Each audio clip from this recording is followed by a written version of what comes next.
Sandy Paull, author of 7 published action crime suspense novels. Hello again. Hello.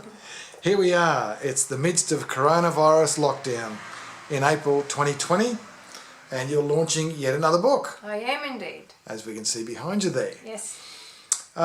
So look, does much change in the day in the life of an author because of this virus restrictions? Absolutely none.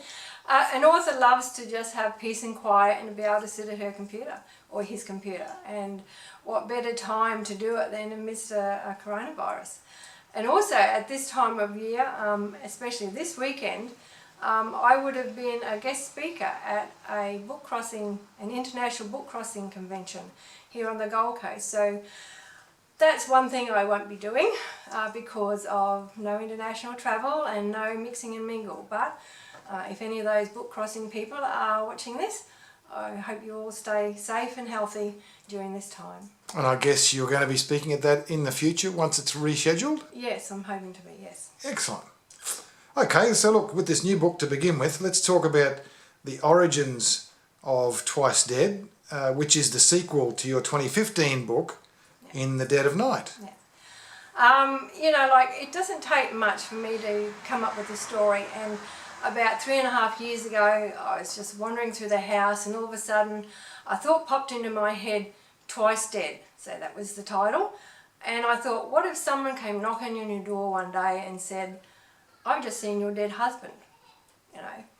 Freaky. What happens? You know, what do you do? Well, therefore it had to wait, because at that point in time I was probably doing Blade of Honor, and then of course I did the sequel to Clouds of Grey, which was One Shot, One Kill. Mm-hmm. During that time we moved home. We came down to the Gold Coast. And then after I published that one, I got stuck into Survive or Die, and once again we moved, so we did that one. And then of course I finally went back to Twice Dead and have been working on that one for the last year. Mm-hmm. So for the reader's sake, how does this new storyline tie in with the previous manuscript of In the Dead of Night? It revolves more around the family aspect side of things. Like, they've all grown up. It's been 4 years since In the Dead of Night.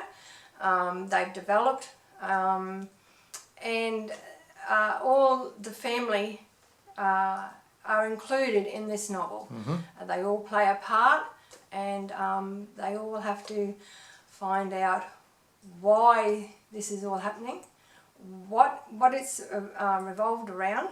And then they have to, before they can do this, before they can do anything about it, they have to figure out all these things to get on with it and to help stop it. Now, I've just finished reading the book last week, so there's still a heap of action.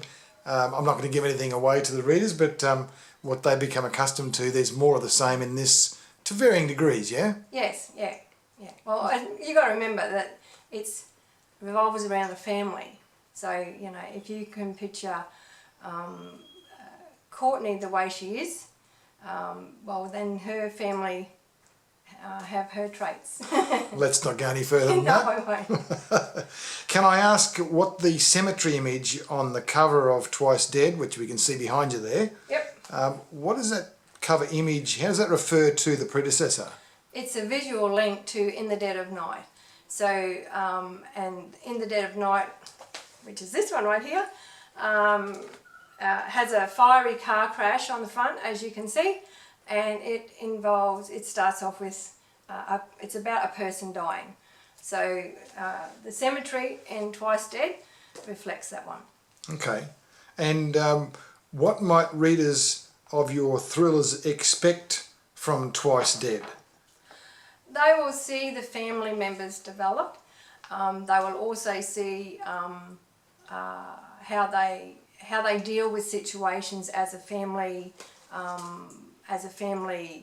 Unit. Yeah, and also as well as there are bad guys that you can hate like anything.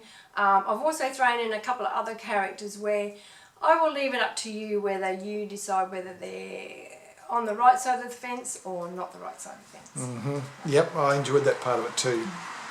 Now look, it's been a little while since your last book, Survive or Die, was launched in December 2019, and I know you'd originally planned to publish Twice Dead earlier than now in April 2020.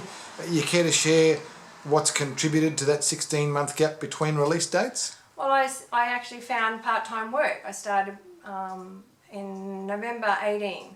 So, you know, like once upon a time, I would always be in my books 8 to 10 hours a day, 7 days a week, and it was hard to drag me away from the computer. So since having a part-time job, you only got your head in the book 2 or 3 days a week or whatever.